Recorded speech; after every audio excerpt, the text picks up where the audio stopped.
Now, whether it is things coming into our home or leaving our home, none of this happens overnight, and we should talk more about that.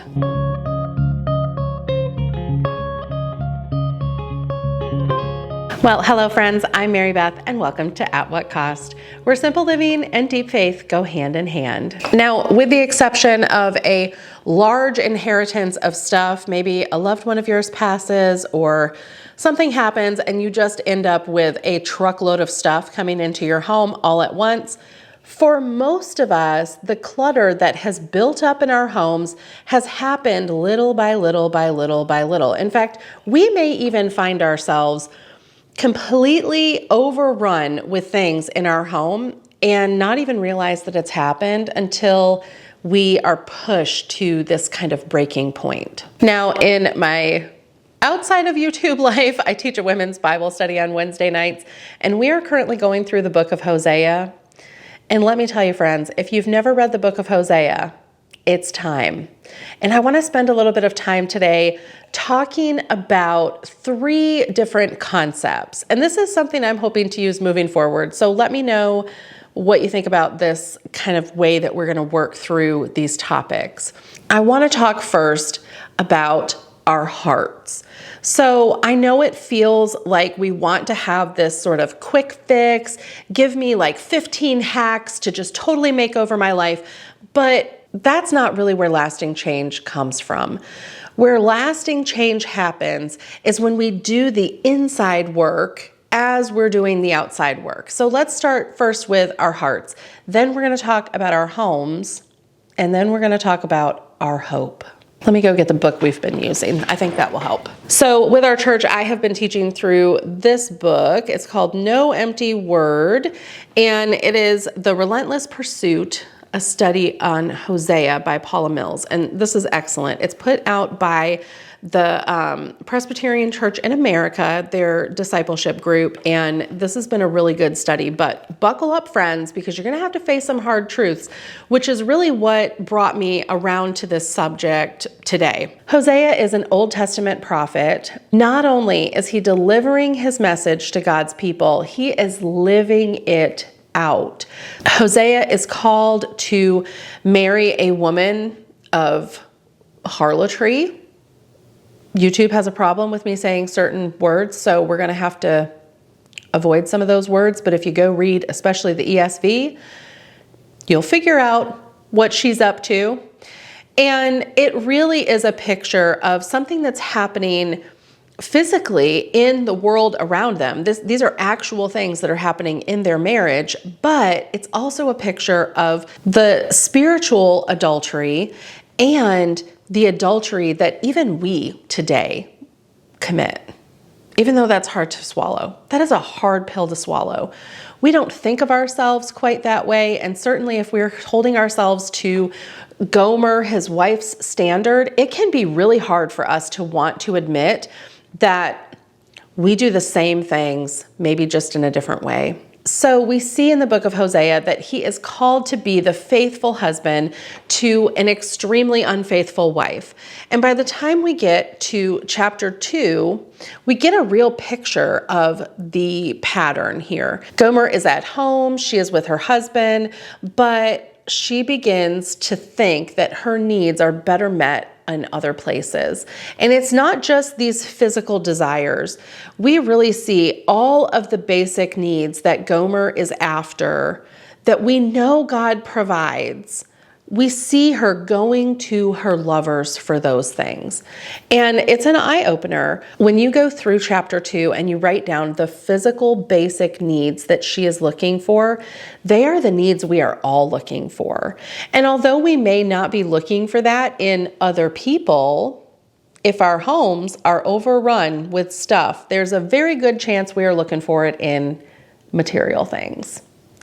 I certainly am not immune to this.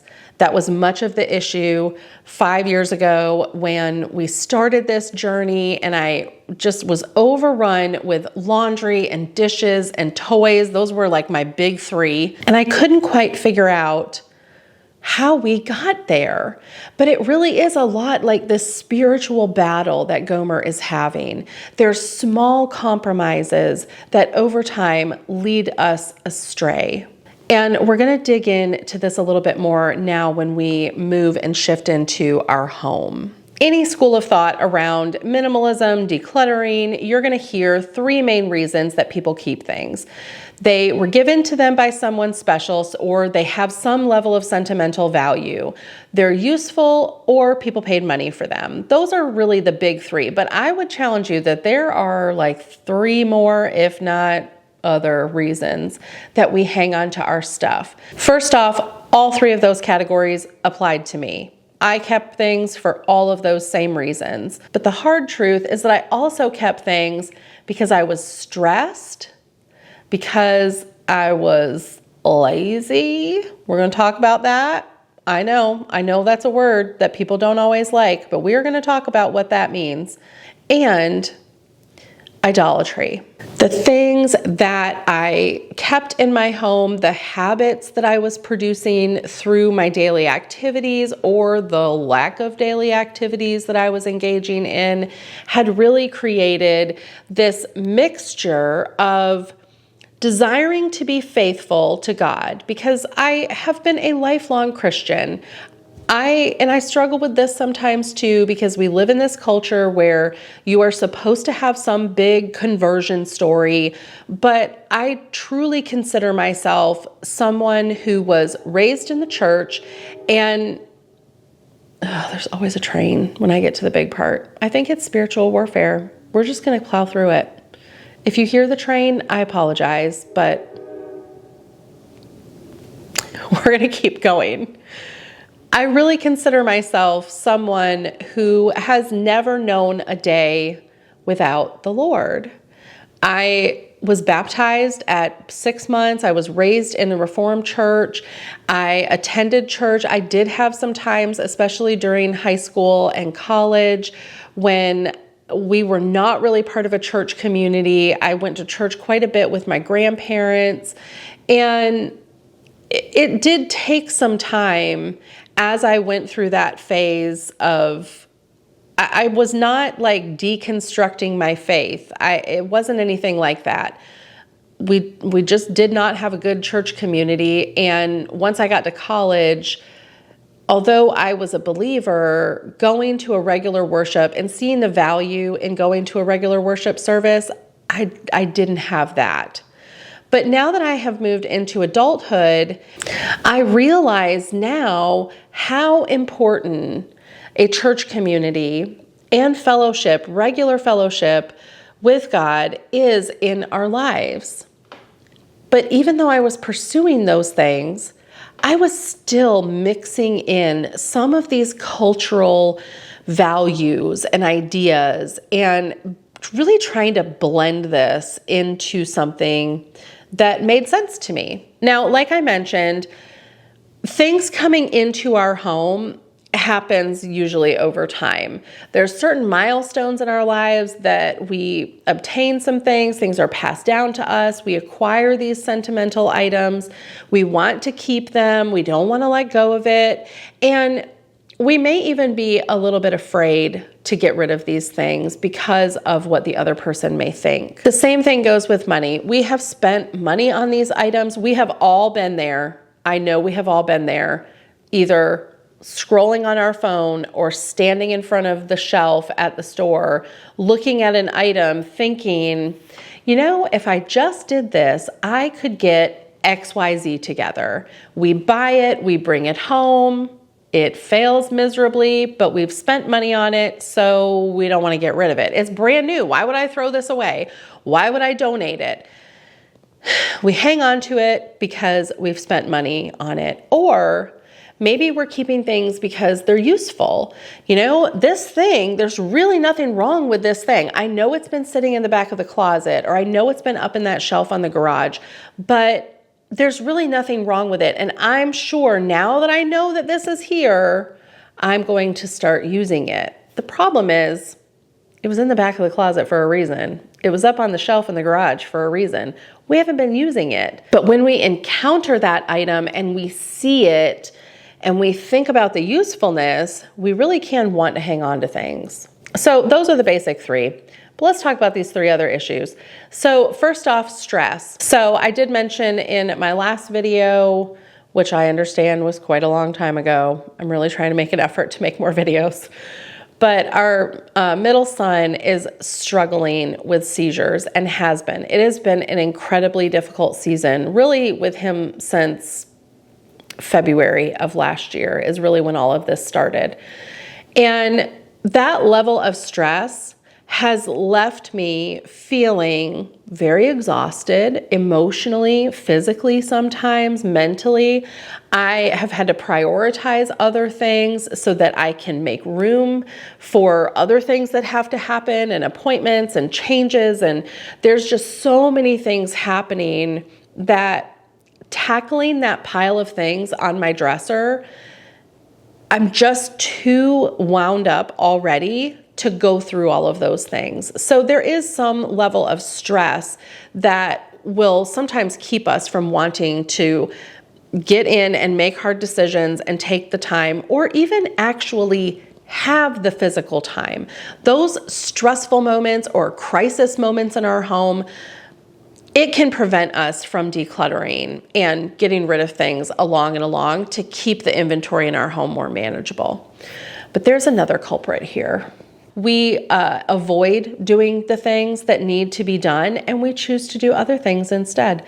Things that are a complete waste of time, like scrolling through reel after reel after reel. And, it kind of hits you when you get a message back from your friend and you realize that over the last 30 minutes or so, you have probably sent them 20 reels, which is time that you will never get back. It is not useful. It's fun. It is a good, relaxing thing sometimes to have those moments of levity with a friend and shared interest. And that friendship is great. Highly recommend, 10 out of 10 recommend friendship.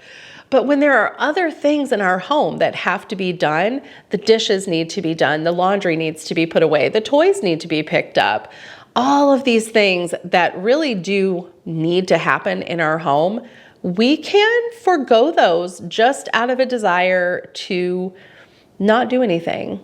Or we can sometimes feel like we deserve a break and we deserve me time. And that's really where our priorities should be, because we should be putting our own oxygen mask on before we put other people's on, which is really helpful if you're on a plane. But we're not on a plane. We're in our homes and work has to be done. And there is a time for rest. And God provides a time of rest for us.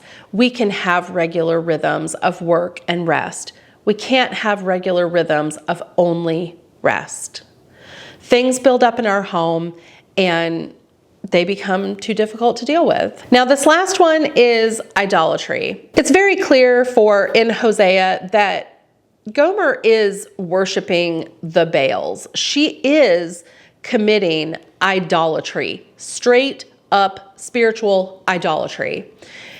And we may not feel quite like we are doing that. You may look in your living room and you don't have a single wooden idol sitting on your mantle. And we can look and think I'm doing pretty good. But we certainly can let things take up residence in our hearts and in our minds in a way that they were never meant to be.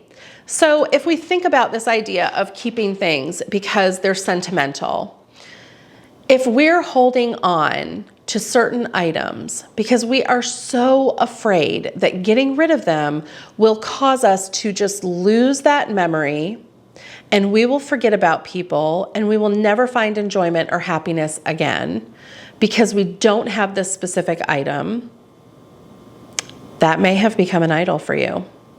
It may not just be a special item that when you look at it sparks a memory and it's enjoyable and it's easy for you to manage and you remember the faithfulness of God and His grace and mercy and all of the good things that God provides for us.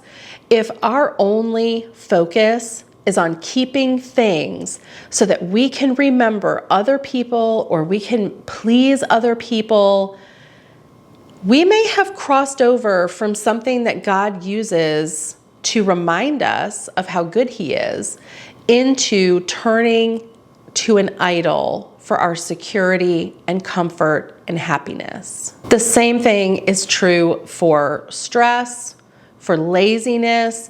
You know, we can sometimes feel with stress like a lot of things are out of our control, and they certainly are. In our season of life right now, with a son who is dealing with medical issues, I can't avoid those things. I can't just snap my fingers and make it all stop. But I can think about other things that may need to come off of my plate in that season so that I can reduce down the number of things that I have to do all of the time and think about all of the time and that are stressing me out. But if I'm hanging on to all of those things, and I think we can sometimes turn ourselves into like little mini martyrs and keep agitating ourselves and hanging on to the things that we want so that we can feel some sense of usefulness, or that we're needed, that we're important, that we're valued. We can cling to that, especially in stressful times. And again, we have crossed over into a place where we have maybe turned service into being served. I serve others. I do these things because I want people to value me. And in those cases, we have totally lost our identity. We're rooting our identity in something that it was never meant to be rooted in. And laziness, probably my favorite one to talk about when it comes to idolatry.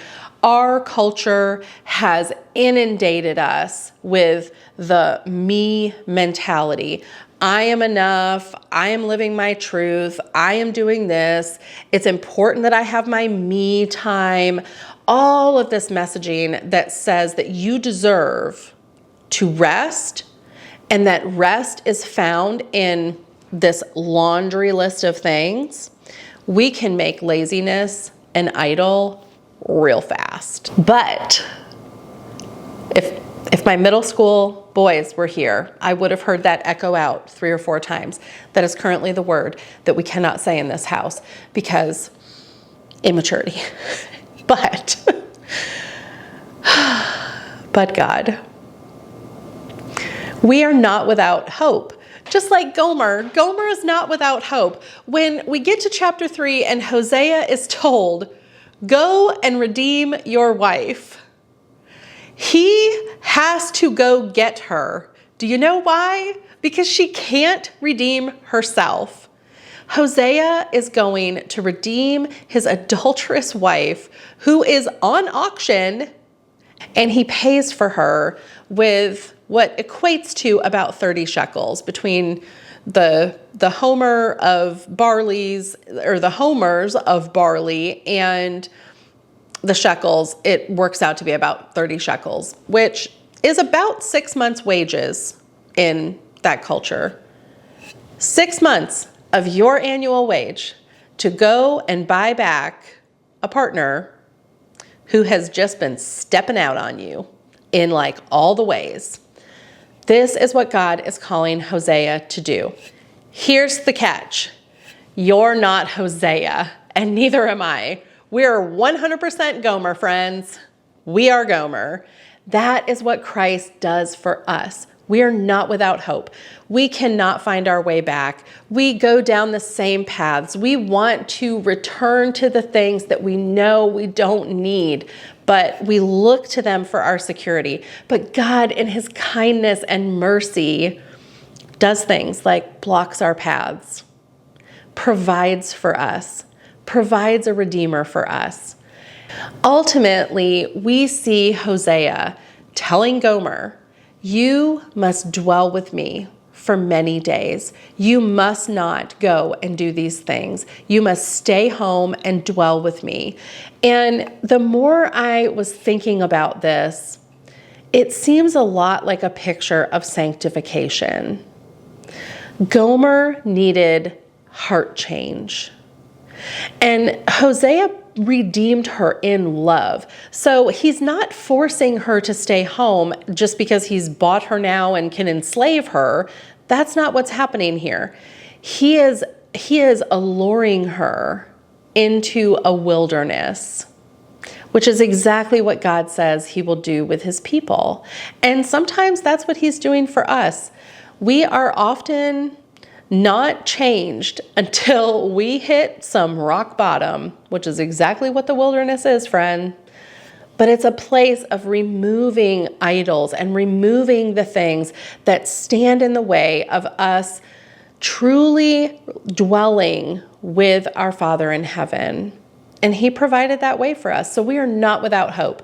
We can let go of some of these things in our home that were special to other people, that don't actually bring us good sentimental feelings. I have kept a lot of things over the years simply out of obligation, and not because when I look at them, they remind me of really good things in my life. In fact, sometimes I kept things that reminded me of really bad things in my life because I cared about the person they came from, or because I felt some sense of cultural obligation to keep them. We can let go of things. We can trudge through the desire to want to rest and loaf around when there's still work to be done. We can push through that laziness and do the good work that's set before us because we're not doing it in our own strength. We have been redeemed, and we have a Savior that will allow us to do all the things that he has set before us to do.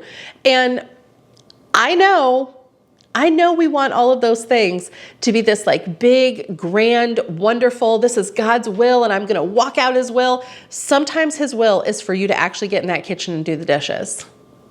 Sometimes his will is for you to go and cook an easy dinner and stop by and take out because it's eating up all your money.